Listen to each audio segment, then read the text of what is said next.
Hey, everybody. Good afternoon or good evening. It's Friday once again, and here we are at the man cave, ready to do our thing.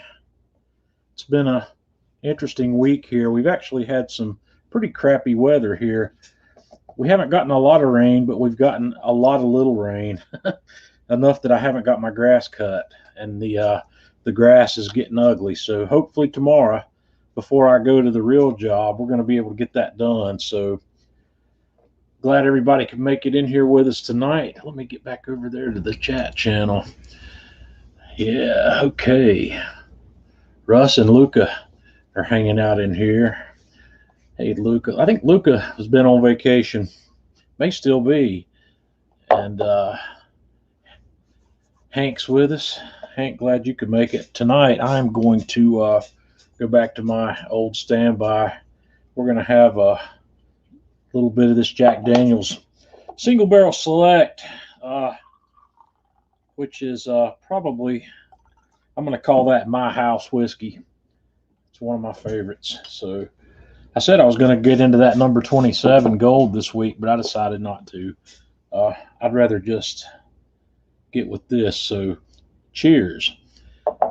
If you're having a drink with me, let me know what you're having in the comments. See, we got Don, Tyler, Randy, Anurag is with us tonight. His last pizza's coming off the Kamado. He's cooking. So,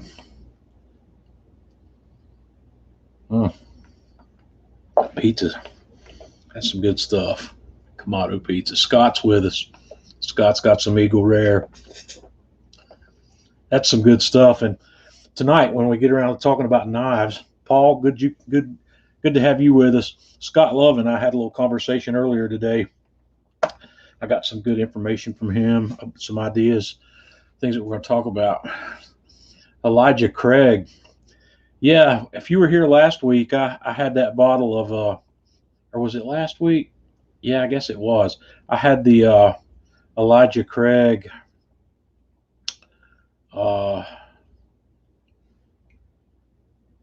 I don't remember what variety of Elijah Craig it was. Now it was their 100 proof. No, it was their barrel proof. It's barrel proof is what it's called. Small batch barrel proof. Hank, glad you could make it with us tonight. Yeah, that small batch barrel proof was like 118 proof or something. It's pretty stout. So, yeah, Mark from Sydney, glad you could make it in with us. I guess it's morning. Good morning to you. It's a Saturday morning over there in Sydney. Tyler, yeah, we're doing well. We've had a good day. Tanya and I, we rode over to Sevierville, Tennessee today to a place called Smoky Mountain Knife Works, and it's a place we've visited a few times before. And I was after a couple of new everyday carry pocket knives, and when we got over there, that place was a zoo. Man, it was stuffed with people. There were no parking places anywhere. We had to ride around for a while looking for a place to park. It was just crazy. I guess it's that time of year where there's a lot of people over in the Sevierville, Pigeon Forge, and Gatlinburg area of Tennessee. It was crazy. So Tanya and I put that back on our agenda. We like to go roam around in there and spend a couple hours looking around because the stuff there. I've never seen as many knives in one place. They've got every brand of pocket knife and utility knife you can think of that's worth having, and they've got a very large selection of kitchen stuff as well. But I didn't go look at kitchen stuff today. I'm pretty good to go on my kitchen knives, and I'm gonna show you some of that as we get going. Yeah, Eric, it is. Tanya and I discovered that place. I didn't know it was there till a few years ago. I think Tanya and I think the first time I went there, she and I had road tripped over to Memphis, Tennessee, and I had seen the signs for it as we were passing through that area on 40, and I think that's the first time we stopped in there. But yeah, I went up there today with some specific needs in mind, which I'm not going to talk about tonight. I'm replacing some everyday carry stuff, and I had some that I wanted to look at. So But I picked up 2 of those, and Tanya picked out an everyday carry knife that she liked, so she's got her a new knife also. And let's bring Tanya in here. Tanya's, well, I'm not getting any video on Tanya. I'm not sure what's up. She's with me, but I don't have any video. See what's going on. I'll try to bring her again in a minute. She's probably got a coffee going. She's probably had the Jura fired up. And Scott, I don't know what she's got going. We'll have to get her up. Beth, it's called Smoky Mountain Knife Works in Sevierville, Tennessee. It's over near Pigeon Forge, if that's what you're asking me about. So when I see that Tanya's got some video up, I'll bring her on and let her tell us about what she's drinking. I'm not sure what's happening up there. I see a thumbnail of Tanya, but I think Tanya may be leaving and coming back in to try to get situated there. Scott, we'll find out what she's drinking here in a minute. But while she's sorting that out, I got something else I want to show you. I know a lot of you guys are fans of the Atlanta Grill Company rub set, and they just announced today their Father's Day sale.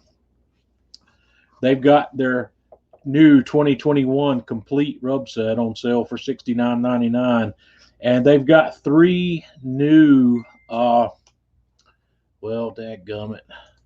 They've got 3 new rubs on there.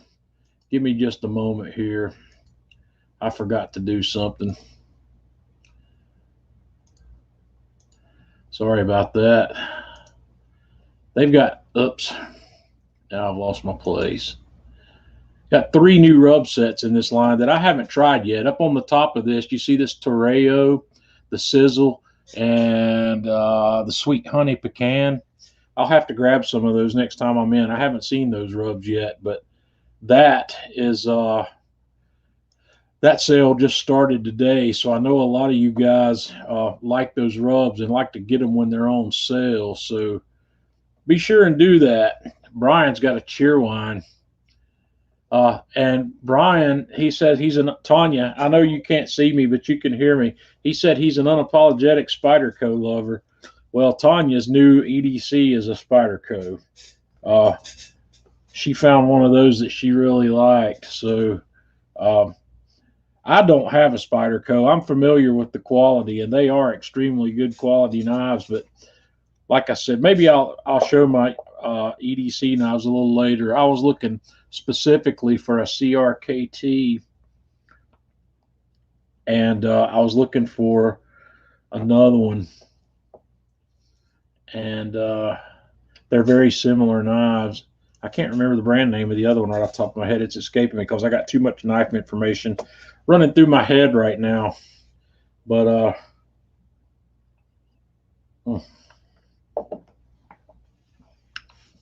okay, I've lost Tanya. I'm not sure if she's with me here or not. She may be rebooting or something's going on up there. So let's see here. Okay, well, while Tanya is sorting issues out up there, let me talk about the video cook I did this week. Here, wait a minute. Here she comes. Let's see if she's here. Tanya, you with me? Yep, sorry. Yeah, she's in there. What are you drinking tonight? I had one of my special coffees tonight. I use the Jura to do a portion of steamed milk, and then I put a 5-ounce coffee over top of that. Did you make the coffee with the Jura? Of course I did. Yeah. And I used what kind of coffee are you drinking? Tonight I drank something called Mimosa Cream from our local coffee shop, the Moo and Brew. Yeah. All right. Well, and there we go. I'll get the comments back up. Sorry, gang. That's okay. I don't know what happened. I had a thumbnail of you, but I didn't have a video feed. So anyway, I'm gonna bring you back down, Tanya. I'm gonna run through some photos right quick on the cook that we did. This week, I got out the PK 360, and I also said this summer I'm going to be doing a lot of cooking on the PK 360, the Napoleon gas grill that's in the cover behind it, and I'm going to be doing a lot of cooking on the PK Go.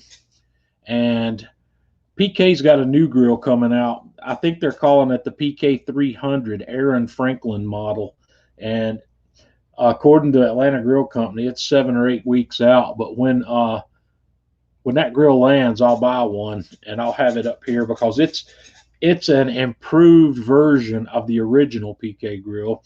I really like the original PK grill, but it had a couple of quirks about it that I didn't like, which is why I ended up with the PK 360 instead.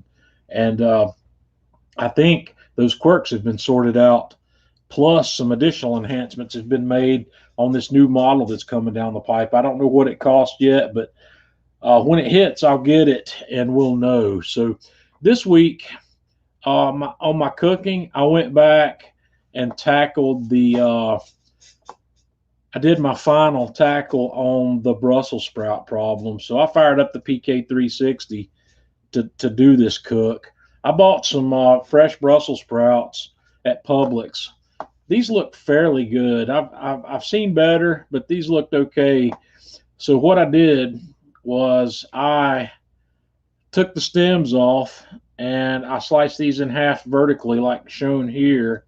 And there's another step I did here that you don't see here. I brined those. I made a saltwater brine, and I used about 2 tablespoons or 22 grams of Diamond Crystal Kosher salt in a quart of water.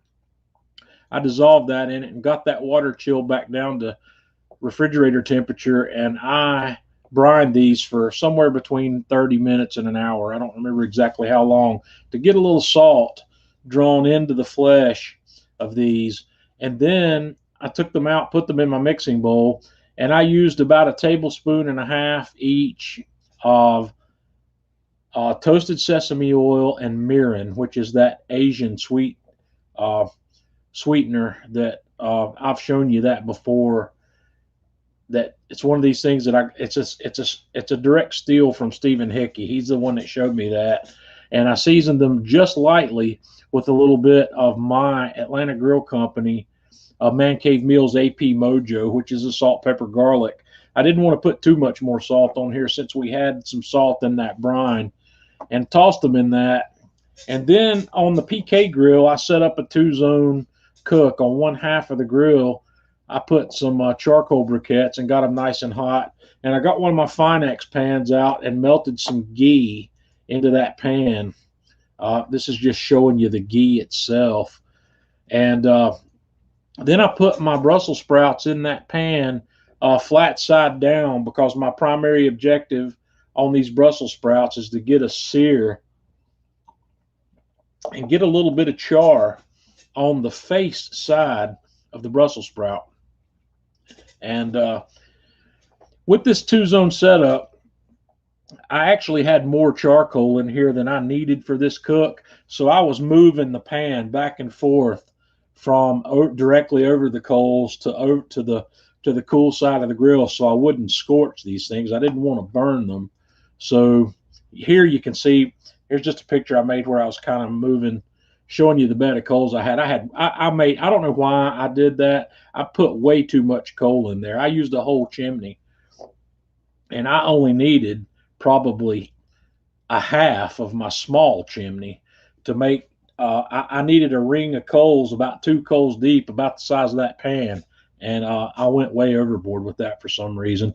I haven't cooked on the PK lately, so maybe I'll blame it on that. But here's the kind of char I'm looking for. You know, the mirin has sugar in it, so it helps get this Maillard reaction and get this nice browning char on the bottom side of these Brussels sprouts. And here you can see again, and in this picture, this is my video. And like I said, I published this video on the Atlanta Grill Company YouTube channel and Facebook page, and I shared it over to Man Cave Meals and some other places.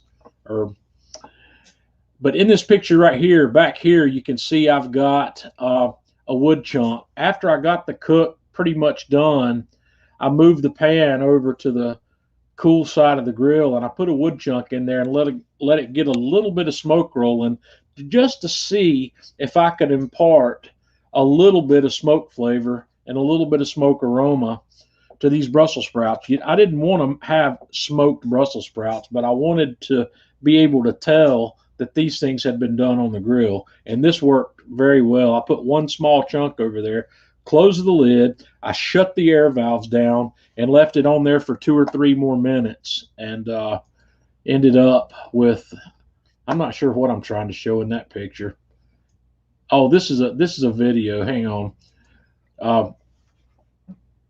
You might be able to see some of the smoke coming out of here. Yeah, there's a little bit of smoke happening just as I was getting ready to take these off.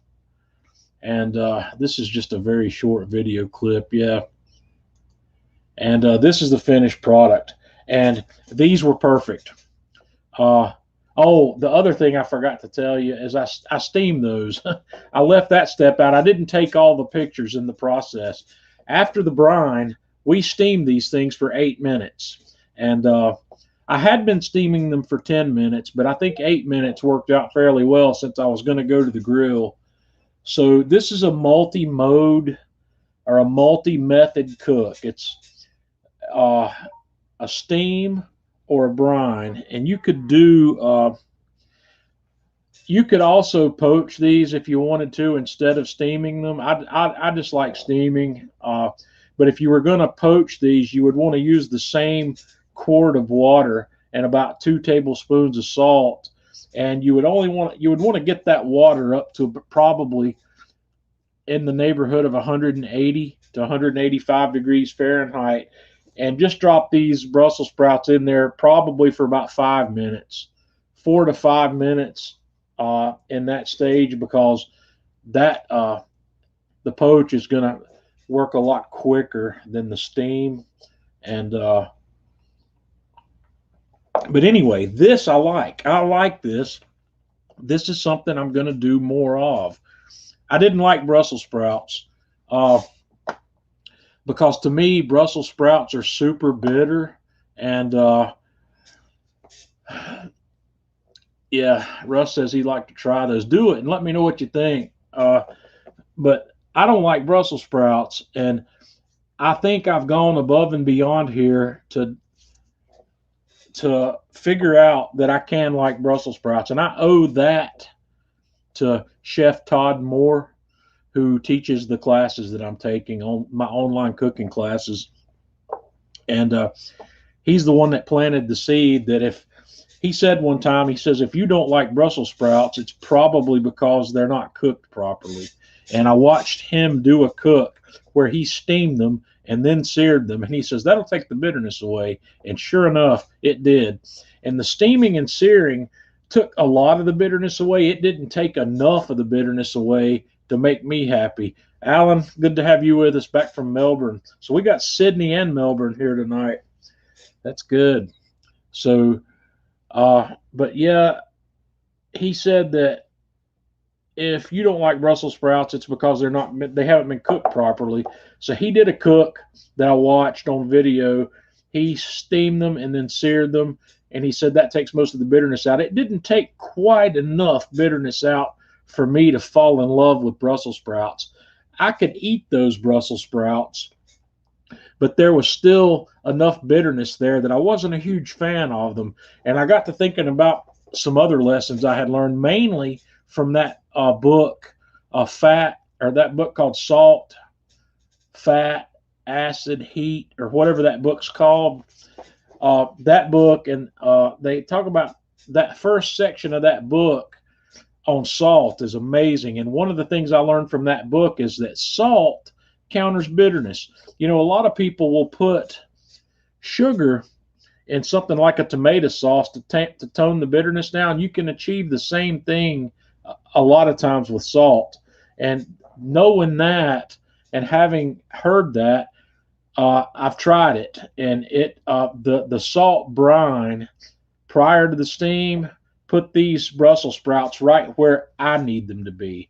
If you're happy with them without that, just leave that step off. In fact, I recommend if you try these, try it. Don't do the brine first unless you think they're too bitter. And then if you think they're still too bitter after the steam and the sear, then try the brine and see if that doesn't change things for you enough to where uh, you can handle and where you like Brussels sprouts. If you're a person like me who doesn't, I know I must be a freak because everybody that I talked about, they love Brussels sprouts, but everybody also cooks their Brussels sprouts with bacon. And that is specifically why I decided not to, simply because that's what everybody else does. But if you want to do what I did here and use bacon, what I recommend is take the ghee out of the loop and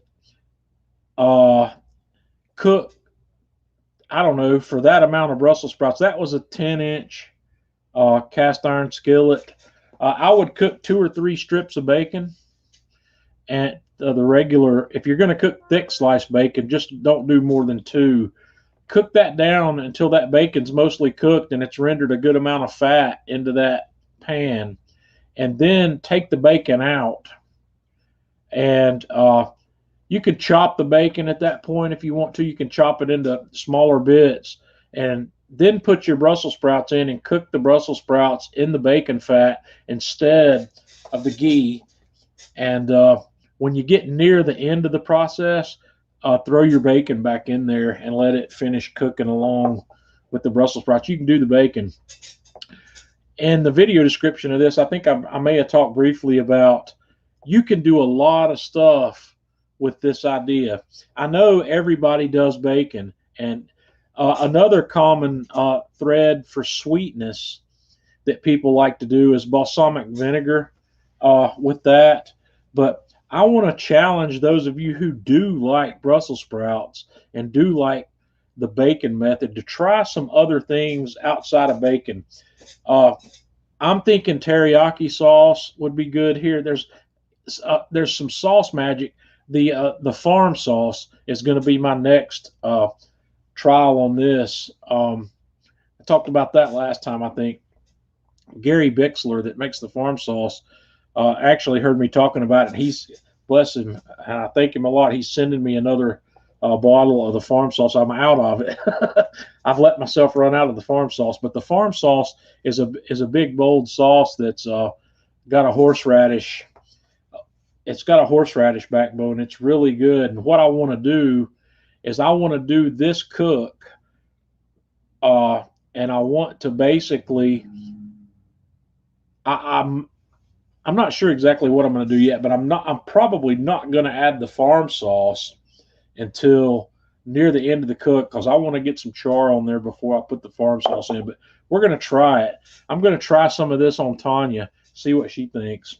I'm not sure how well she'll like it, but I hope she will. We'll see where we can go on that. I love Friday nights with you guys. That's my whiskey night. So, pomegranate seeds and a dash of pomegranate molasses. Tanya would be all over that. Tanya likes pomegranate. It's make a mental note of that, Tanya. Pomegranate. I've never considered the idea of Brussels sprouts with fruit, but in the fall, one of the things I've seen a lot of people, they like to do combination dishes with Brussels sprouts and sweet potatoes. And sweet potatoes is something else I don't like. So maybe if I could find a way. Stephen Hickey showed me something. Is Stephen in here tonight? I haven't heard from Stephen today. I don't know. He's working some weird hours right now. But hey, Andy, glad you could make it with us. Oh man. So yeah, that's the cook I did this week, and I'm pretty happy with the Brussels sprouts. Tanya was just talking earlier this week about expanding the vegetable repertoire around here, and I think Brussels sprouts are going to make a good addition. I'm going to play. I want to up my bok choy game also, and that's probably something you're going to see coming up soon. I got to get my hands this summer on some good baby bok choy because I already know some great techniques for cooking bok choy, and I want to do that as well. So bok choy is a winner with teriyaki sauce. I already know this because I've already done it quite a few times. Cindy there. Cindy's with us. She says chestnuts. Oh boy. Let me bring Tanya back up here for a second. Tanya, Yeah. what am I going to say about putting nuts in the Brussels sprouts?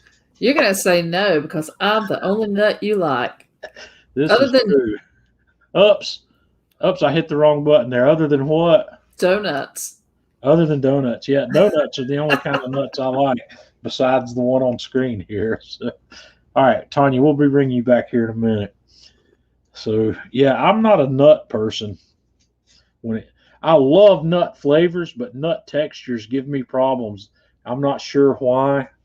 I I don't really know why, but I love the flavor of almond. I love the flavor of uh, lots of different kinds of nuts through the flavorings that are nut flavored. But I do not like the texture of most nuts. I don't know how that would pan out. So, okay. Yeah, Alan says he can't believe I don't like sweet potatoes. I've got to find a way. And since I found a way, Alan, that I can like Brussels sprouts, I will find a way to like sweet potatoes. I just need to work on it. I've got to figure it out. And the process starts with I need to go to the grocery store and just buy a sweet potato. And you got to start this process by tasting what a sweet potato tastes like raw. I know that sounds foolish, but in order to understand how the flavor works in these things, you got to taste the stuff raw to begin with. And most of it's not going to taste good, but it's going to give you a basic understanding of what you're working with. And a sweet potato, I've never tasted a raw sweet potato, but I'm going to. And then we're going to work on it from that. We're going to work on I got to figure out first of all what it is about the sweet potato that I don't like, and I've got to figure out if I can change it up enough through cooking methods to fix that. And based on what I've seen here with Brussels sprouts, I might be able to do that with just char. Searing and charring produce beautiful effects on lots of flavors. They change things up, so we're going to get onto that. So let me move on here for just a minute. Not foolish. You need to know the before and after. See, yeah, I agree, Paul, and that's what I'm talking about here. It's hard to really understand what you're working with on something that's cooked if you don't know what it tastes like to start with. And it's part of the a learning to cook process is, if you never taste anything but a finished product, you don't get to learn what the cooking methods are doing to that flavor, what's happening. Potatoes are starches, and starches behave in a very specific way when they're cooked. They don't behave like proteins, and they don't behave like fats. They're carbohydrates. They're mostly carbohydrate, and it's a different process. So yeah, we're going to work on that. So what I wanted to talk to you guys about tonight is knives. So I'm going to bring some pictures back up here. I want to talk about a lot of things about knives, and I don't want to. The first thing I want to say is through what I'm saying here and what I'm showing you here, I'm not trying to suggest a brand or anything. What I'm trying to do is impart a wealth of information actually on how to decide what knives you need. One of the things that comes up very frequently in social media if somebody will come along and say, I'm looking at a set of knives, or I need a new set of knives. What do you recommend? And the first thing that rolls off my tongue is, you don't need a set of knives. You need a couple of knives. And I like to recommend that people buy the knives they need rather than buying a set, because a set a lot of times will have a bunch of stuff in it you don't need. Well, I won't say that you don't need it, but it's a lot of stuff that, I don't know. A set might be the right thing for some people. A set. One thing I like about knife sets is sets look nice sitting on your kitchen counter. There's nothing, I think, that's more beautiful than a wonderful wooden block of knives sitting on your shelf that's fully populated and got a bunch of beautiful knives in it. It looks nice. So if you need that, or if you want that, then yeah, get a set of knives. And if you want to spend the money, get the set of whatever it is you want. But in my cooking, there are 3 knives that do 98% of the work. And I'm going to start out here by showing you those knives. These are my two of my go-to chef's knives. I've got a couple more around here simply because I have a lot of stuff I don't need. But these two in this picture right here get a lot of mileage in my kitchen. On the top there, we have the Shun Classic, and that's got the blonde handle on it. That comes in the blonde or black. And the one below it is the Wusthof. And I really should have looked up the model name of this Wusthof, because this is it's a professional. It's one of their professional grade knives. I paid about $130 for that knife, for that Wusthof. And the Shun is about the same, is roughly the same price. That Shun may have been $149. So they're not cheap, but we're not going to talk about price either. I want to talk about style, because the 8-inch chef's knife is a knife that everybody who needs a knife should start with. This is the knife. If you can only have one knife, this is the one to start with. This is the most utility knife you'll use, and this knife is just incredible. It's what I use for most of my vegetable prep. A lot of meat prep happens with these knives. But the reason I have 2 of these, for a very specific reason. The Shun is an Asian knife. I don't know how to describe this. The geometry of this knife blade, of this Shun, is different than the geometry of this Wusthof. They're made out of different metals, but I'm not going to get into metals, the different metals they're made out of. This Wusthof is a German-made knife, and it's heavier. It's a beefier knife. It's thicker. It's a thicker blade. The Asian knives are thinner blades. They're not quite as beefy. And most of my prep work, I use this. I do not use the Wusthof as often as I use the Shun, but the extra heft that I get with this Shun blade allows me to do things that I can often do with a meat cleaver. I can use that Wusthof to break down a chicken. That knife is strong enough and firm enough that I can run right down the spine of a chicken. I can take the spine out of a chicken, and I can completely break down a whole chicken with that knife. I don't like using the Shun for that. The Shun is a little bit harder steel, and it's a little bit more flexible. It's slightly more flexible than the German steel. So I really like having two of the 8-inch chef's knives. I want a heavy duty one, and I want one that I can use for everything else. If I need the heft of this knife I've had for a really long time. I've had this Wusthof for a lot longer than I've had any of these Asian blades. That was one of the first good quality chef knives that I've ever bought. So I've had that one for I've had it for 12 years maybe. I've had it for quite a while. It's got a lot of miles on it. But this is the first knife that should go into your block if you are not buying a set. This is number one. This knife chop vegetables, dice vegetables. I can slice meat with this. You can slice brisket with this knife, no problem. We're going to talk about that. I've got a slicer I'm going to show you, but if you don't want to spend the money on a specific slicer, this is the knife you're going to go to.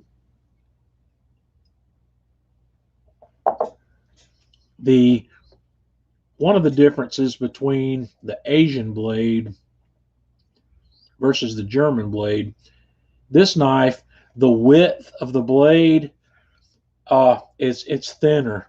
It's a thinner steel than this, and the advantage you have on that thinner geometry is when you're doing something like onions or carrots or parsnips or any kind of root vegetable, potatoes, this Asian blade will slide right through those dense vegetables like nothing you've ever seen. The Wüsthof, you have to push it a little bit. It's not as adept at slicing high density materials as the Asian blade, and that's what I like about the Asians. I fell in love with the very first Asian chef's knife that I bought, and since then they've become the workhorse in my kitchen because of that. So get a good chef's knife to start with, and my recommendation on which one to buy is buy the best quality one you can afford. There are a lot of great quality chef's knives that aren't terribly expensive. I would say that the Shun, I think this Shun rings in at about $150. Scott, if you're with me, if you can refresh my memory on what the Shun Classic 8-inch chef sells for. I don't remember exactly, but I think it's in the 150 neighborhood. That's a mid-range. That's a mid-range knife. This is Shun's lower end. Well, it's the lower end with the Shun name on it. Shun has another line. Shun's made by a company called Kai, K-A-I. So yeah, Scott says that's $155. So that's right where I thought it was. It's $20 more expensive than what I paid for the Wüsthof. So they're in the same range. But there's a more utility line called Kai, K-A-I, and I'm going to show you a Kai knife here in just a little bit. But there's plenty of other utility knives. Dexter is a favorite among many people. Mercer is a good one in the utility range. So just pick one you like. Another thing is you're going to want to get one that feels good in your hand. I don't really ever recommend buying a chef's knife that you can't put your hands on first, because like Scott said, these are $150. Do you want to spend $150 on a knife that you might not like the way it feels? I don't think so. You need to go somewhere where you can put your hands on this thing and see how it feels. You want a good balance. You want that knife to feel good in your hand, and that's really important. So it's very important to hook up with a dealer that can take you through this and let you put your hands on that knife. You want to feel it. And I guess before I go on here, none of this really matters if you don't know how to use a knife. If you're a hack and chopper, it won't really matter how it feels in your hand. But I recommend, if you are one of those people, you need to spend some time learning knife technique. And there are tons of videos on YouTube about how to use a knife.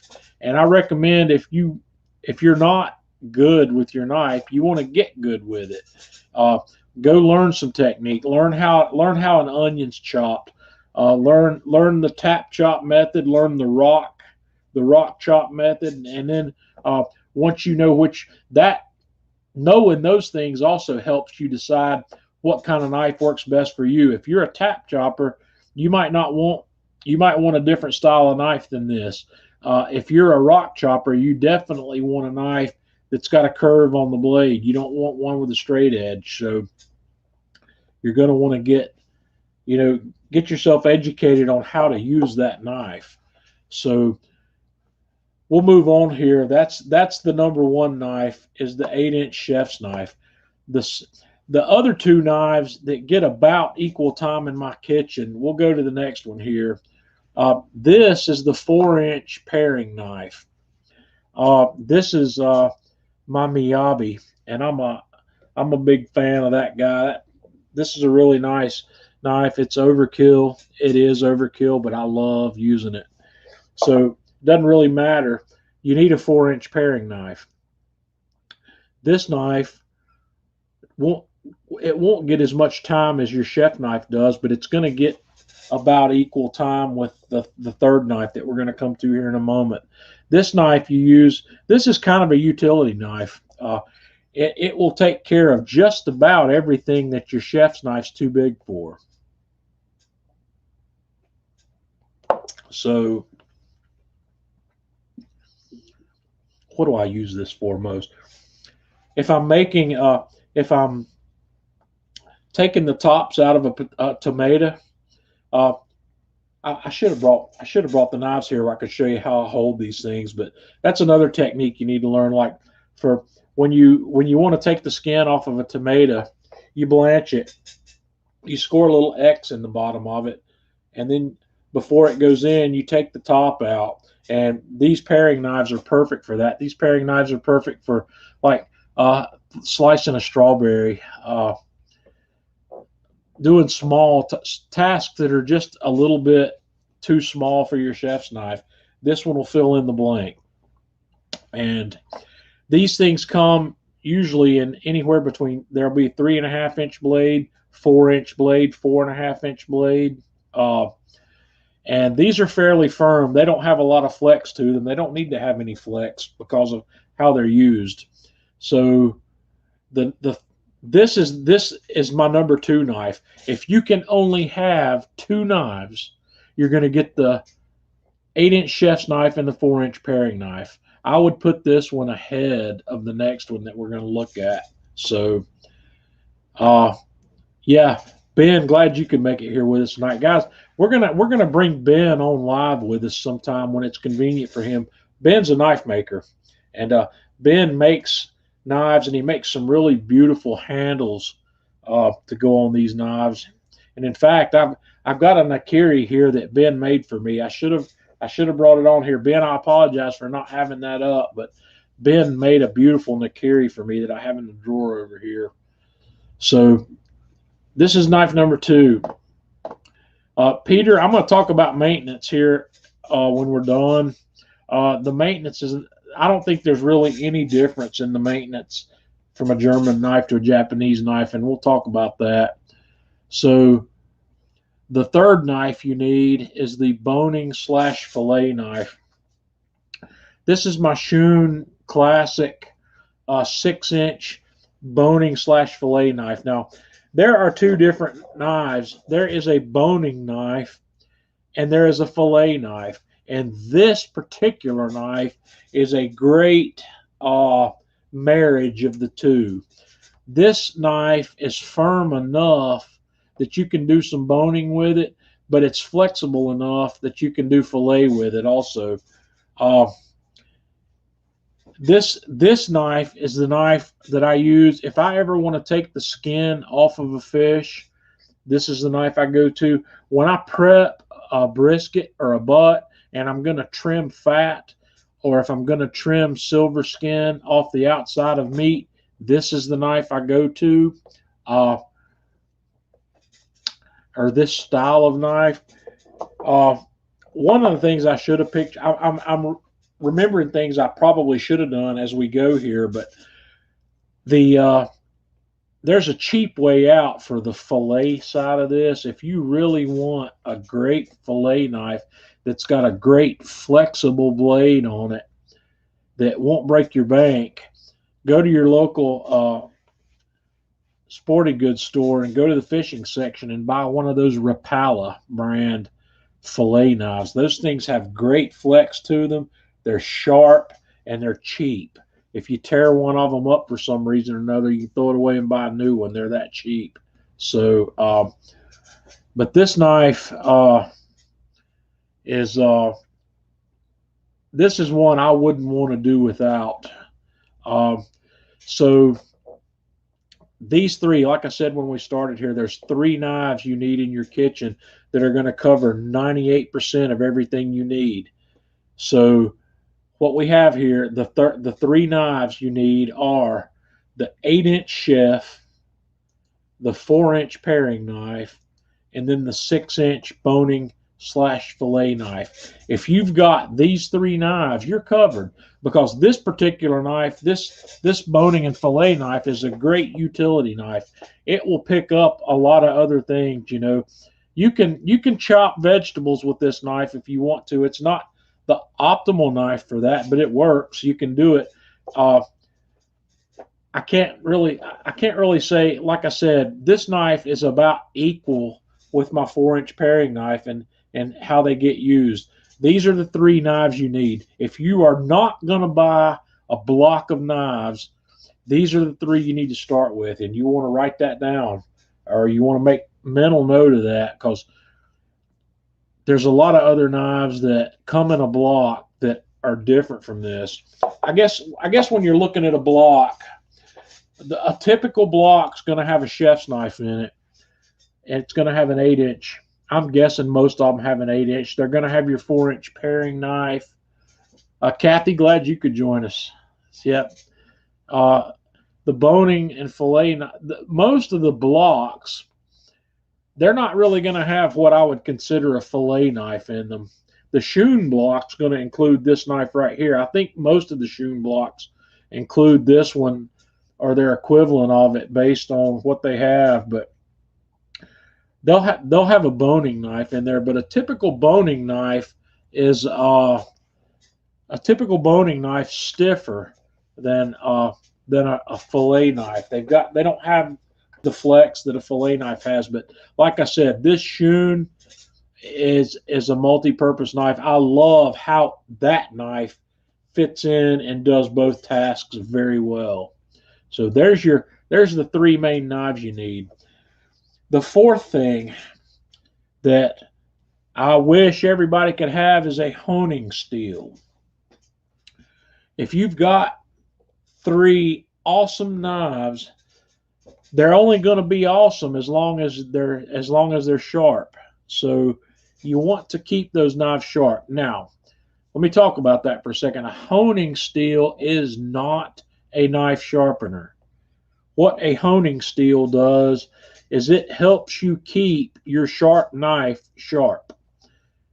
It will not sharpen a dull knife.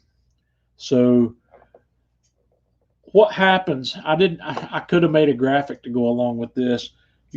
Let me bring this off for a second here. Your knife, let me get in front of the camera. Your knife blade comes up at an angle and to a point. And when everything's sharp, that point's good. But with use, what happens is one edge of that knife will bend over and it starts to get dull. Or it'll come over, it'll come up and it won't be a point anymore. It'll kind of bend over. I don't know how to describe that. Ben, what's the word for that? Yeah, as many saw. Ben, what's the word I'm talking about where that blade edge lays over? It's there's a term for that, and I don't remember what it is. So you don't have a clean apex. That makes sense. The honing steel helps you keep that.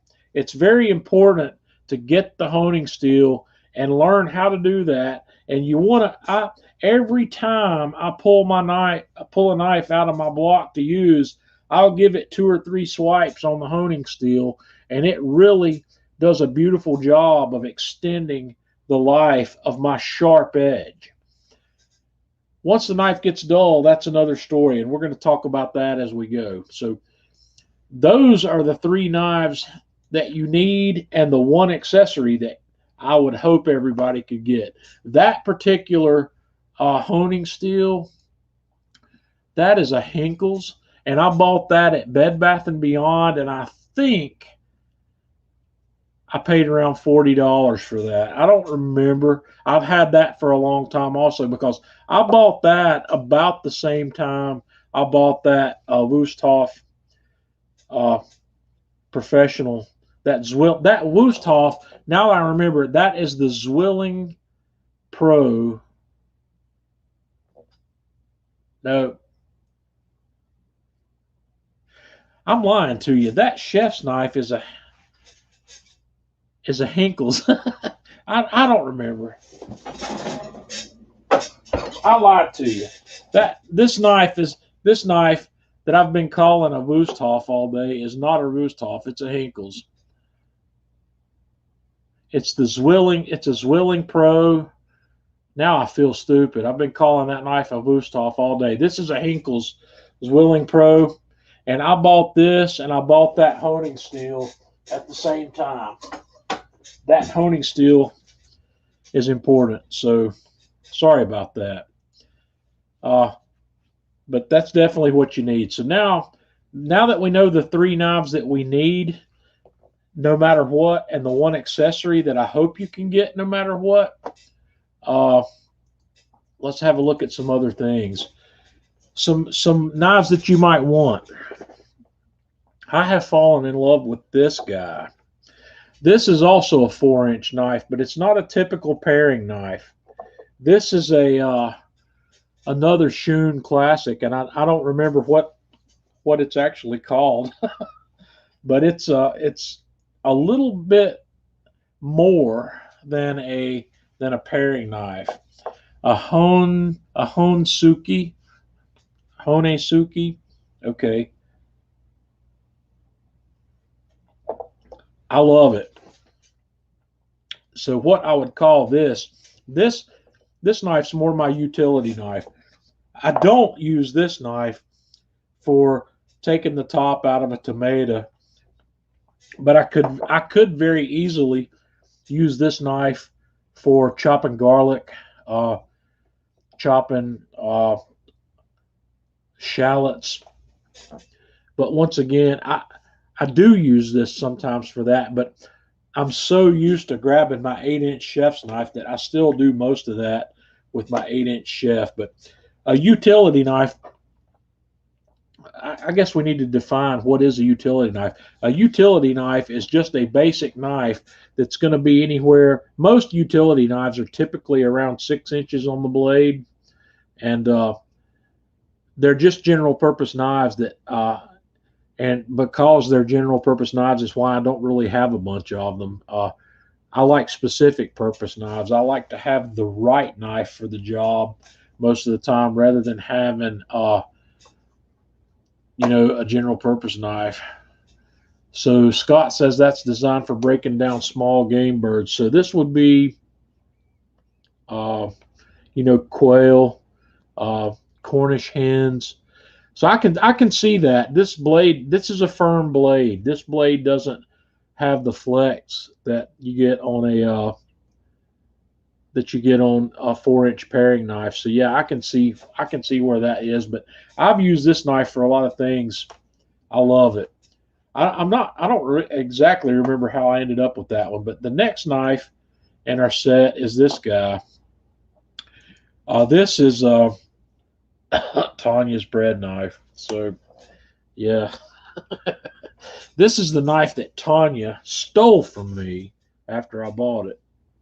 I accidentally left this knife in Tanya's kitchen, and after I had sliced some bread that I made with it, and the next time I was through there, Tanya said, "Hey John," she says, "that bread knife you got is not just a bread knife."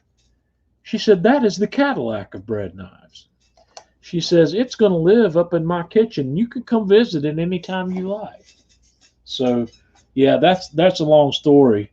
But I bought this one and I fell in love with it. This a bread knife is not something you have to have, but man, it's nice. This thing with that little serrated edge on it, this thing will glide through sourdough that's got a hard crust on the outside and a soft interior like nothing you've ever seen. This guy will slice bagels. It'll slice, that sandwich loaf I showed you guys last week or the week before that I made. This thing's beautiful. You can saw right through these beautiful soft breads with this knife. You can do that with a chef's knife. This knife with the serrated edge works a little better. It's not a must-have. This is what I call a luxury item. But I've gotten so used to the quality on the bread knife here that I would hate to do without this one. This one in my kitchen's a must-have. I don't think it's a must-have in everybody's kitchen though, because if you're not making bread and you're not slicing bread, you don't need this knife. There's a lot of people that don't ever have the need to slice bread, and if you don't need a bread knife. And a lot of the blocks you come across will come with a bread knife, and that may be a knife you never use if you're not slicing bread. And there's nothing wrong with not slicing bread. If you're not making your own bread, there's no shame in that whatsoever. But if the block you buy comes with a bread knife, that's a knife that you might not use for a whole lot of things. So that knife I put on the luxury / want list. Let's see what else I've got on that list. Okay, I'm not going to call this is my Kai Pro. This is a meat cleaver, and I actually ended up with 2 of these for various reasons. And this knife, about the only thing I use this knife for is breaking down chickens or breaking down anything where I've got to go through bone or through joints. I like to get this knife out because I have it when I'm breaking down a whole chicken. If I didn't have this knife, the Wüsthof, see there I go again, that Henkel's Zwilling Pro 8-inch chef will break down a chicken just fine. The boning or the the cleaver here will break down a lot of things, and it's a little easier to break down a chicken with a cleaver simply because this knife's heavier and the heft, helps with the process. I'll even get this knife out sometime if I'm breaking down chicken wings, because I don't buy my chicken wings broken into the flats and the drumettes already. I buy the whole wing, and the first thing I do is I cut the wingtip off, and then I come right down through the joint between the drumette and the flat. And you don't have to cut through a bone there. You're actually sliding right through the joint. And this knife, just the weight of the knife will really slide right through there and cut that. You can do that with a chef's knife also. It's a situation where I would use that Henkel's rather than the Asian knife, but this knife's good if you're having to do a lot of prep where you're working through bones. Some blocks come with a cleaver, some don't. Some of the upper end blocks come with a cleaver, but I don't think everybody needs a cleaver. This knife does not get a lot of action in my kitchen, and it's definitely a knife I could do without. So it's one of those things that you have to make your choice on. And then we have this guy. This is a 12-inch slicer. This thing is beautiful. This is a Shun, and it's an expensive blade. This is about $189, somewhere on the upper end of up close to $200 for this knife. It's got that Granton edge on it. It goes through. This is the kind of knife you would buy for slicing brisket, slicing big hams, slicing turkey, if you want a specific knife to do that task. And this knife's beautiful. It makes a statement. If you're entertaining and you want to make a statement with the equipment you're using, this is something you might want to have. This one's beautiful. I've done a lot of slicing with this knife. The 12-inch blade really makes it easy when you grab it. You know, you're not chopping when you're slicing through something like a ham or a turkey. You're pulling and slicing, and that 12-inch gives you a lot longer pull where you can get it all in one stroke. You don't have to saw into it. You can make that nice slice through that brisket or that ham or that turkey or whatever with one slice, and you won't have your jagged edges on the meat from sawing through it. But this thing, you know, it's expensive, and most your blocks. I don't think there's very many blocks out there that come with that blade.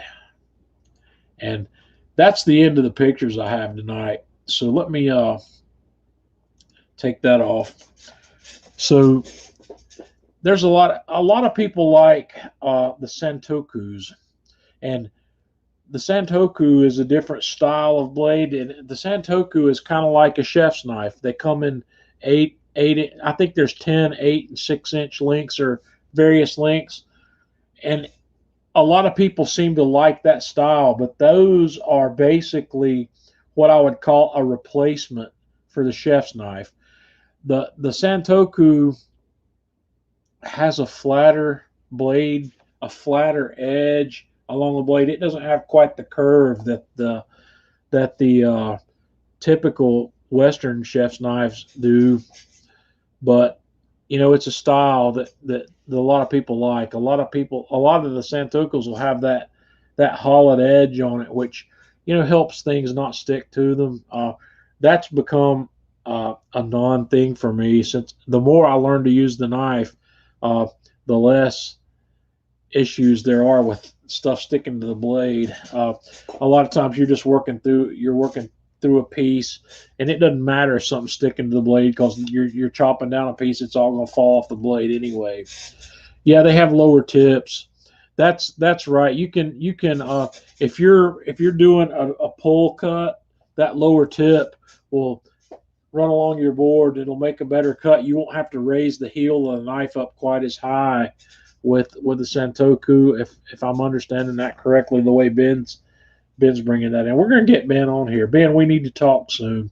We talked before, but I like to bring you on here, and I'd like to let you show some pictures of the stuff that you make and talk about some of these things as well. So, all right, now that we know about the basic knife choices and why you want certain knives, the next thing that's very important about knives is keeping those knives sharp. And sharpening knives is a problem for a lot of people. It was a problem for me for a long time. I've spent some money and time. I've bought some sharpeners.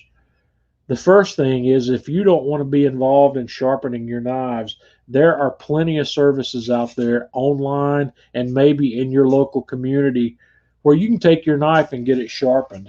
I recommend that, and I recommend you do it periodically. My knives, my typical use, even with the honing steel, I need to perform a true sharpening on my knives about once every 3 to 4 months. I use my knives enough that's about where I am. A typical chef, well, I'm not saying a chef, a typical home chef might need to sharpen their knife once every 6 to 8 months, or maybe even once a year. It all depends on how much you use the knife. So there are a couple of things for maintaining these knives that's important. Number one, cutting boards. All cutting boards are not created equal. Yeah, Scott, let me stop right there for a second. Scott says Shun has a sharpening service. They do. And unfortunately, I can't recommend it based on my experience with them. It takes them a long time. It's cheap or it's free. It may be free. There's a $5 or a $7 service charge or whatever for shipping or something. I sent one of mine. I had a problem with a Shun. I got a chip in the blade, and I sent it back to let them deal with it. And it took a very long time. I'm thinking it took 8 or 9 weeks. But yeah, Shun has that ability. Some of the knife manufacturers do. If you buy their knife, you can send it to them. They'll sharpen it for free and send it back to you. It does take time. This is another reason where if you're going to use a sharpening service that's not local to you, you want to use one, or you may need to have an additional knife. You're going to want to have something to use while your knife's being serviced. But if you live in a bigger area, I know the guys down in Atlanta and some of the bigger cities, there's sharpening services available to you. I recommend using those. They're typically not that expensive. If I was paying to have my knives sharpened, I would be comfortable at up to $15 a knife, and typically you can get it done for less than that. I don't know what typical people charge, but I've got some sharpening equipment. If you want to buy your own sharpening equipment, currently the one I'd recommend for typical use for average knives is there's this Work Sharp by Ken Onion that I've got one of them. I bought one and it does a pretty good job. I'm pretty happy with it.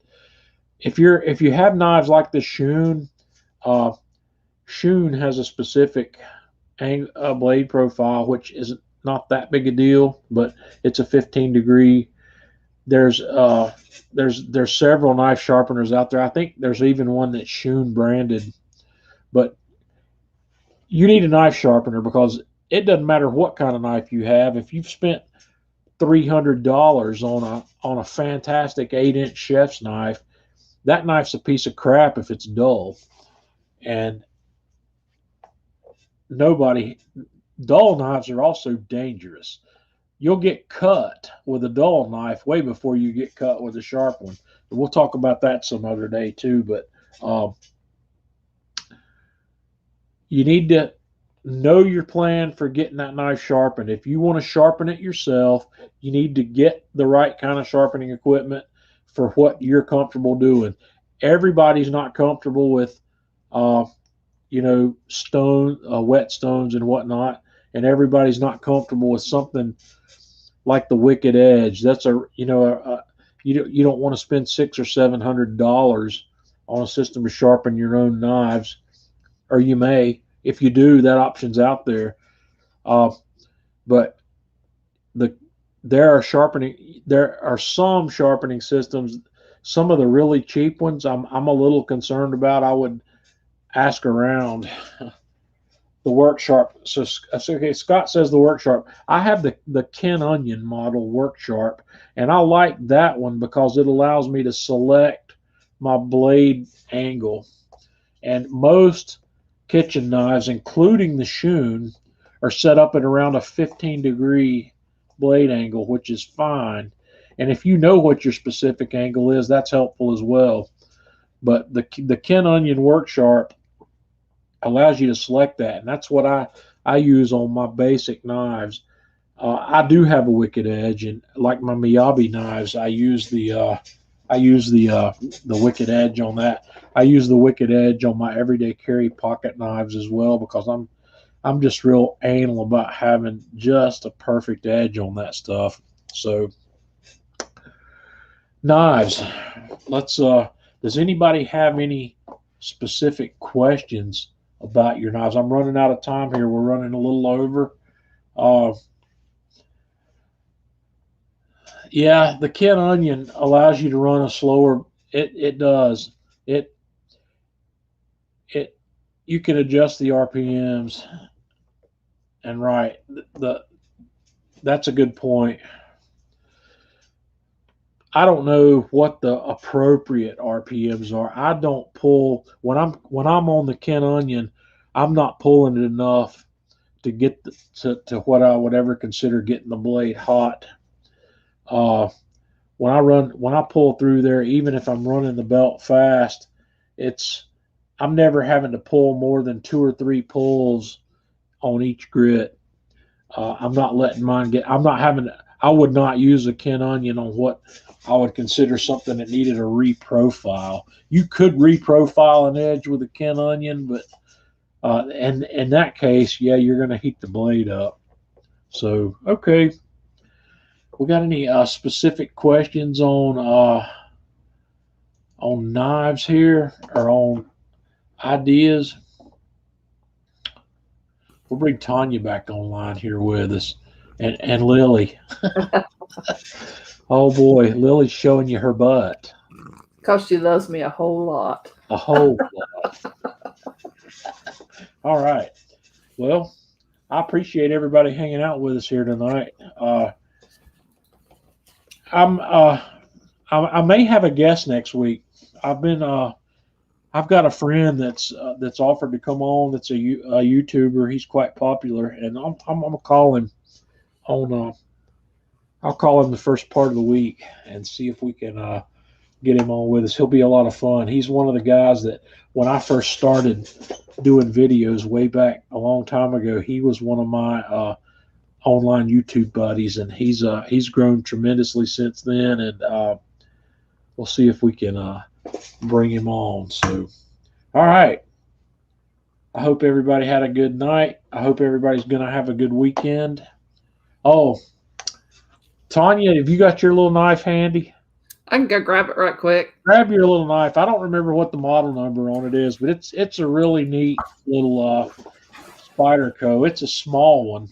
She wanted a small one with a clip on it that she can slip into her pocket, with a pocket clip. And it's not the Delica. I don't remember what the model she picked out is. We looked at a lot of them, and she wanted one of the smaller ones. So what's it called? What's the model name on it, Tanya?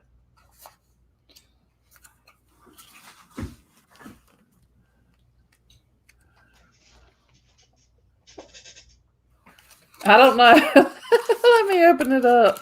It should be on the box. You need to push the cat away. Lily, go somewhere else. Don't be mean to my baby. This is my bestie, John.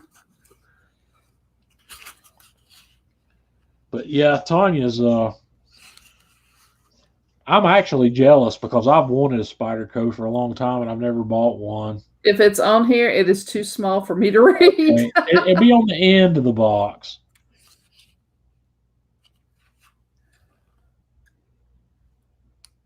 No.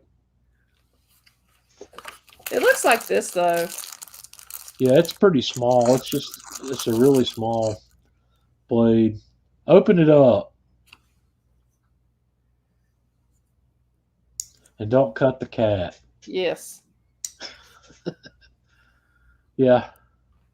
I don't know what the model of that knife is. I don't remember. It's on my receipt because I remember seeing it on the receipt, but it was like the Knife Works shop price on that knife was somewhere in the neighborhood of $60. It's I don't remember. It's called a Chicago folding knife. Chicago. That was the model number of it. The model. It's a Chicago. No wonder I like it. I like Chicago. Yeah. But that's Tanya's new EDC pocket knife. So, all right. Well, we're going to roll out of here. It's Friday, and Tanya and I are going to figure out what we're going to do for dinner now. We haven't had dinner yet. So, everybody have a good week, and look forward to having you next week, and hopefully I'll have a guest. I'll see if I can't get him on next week, maybe the following week. So, guys, thanks for coming, and have a good weekend.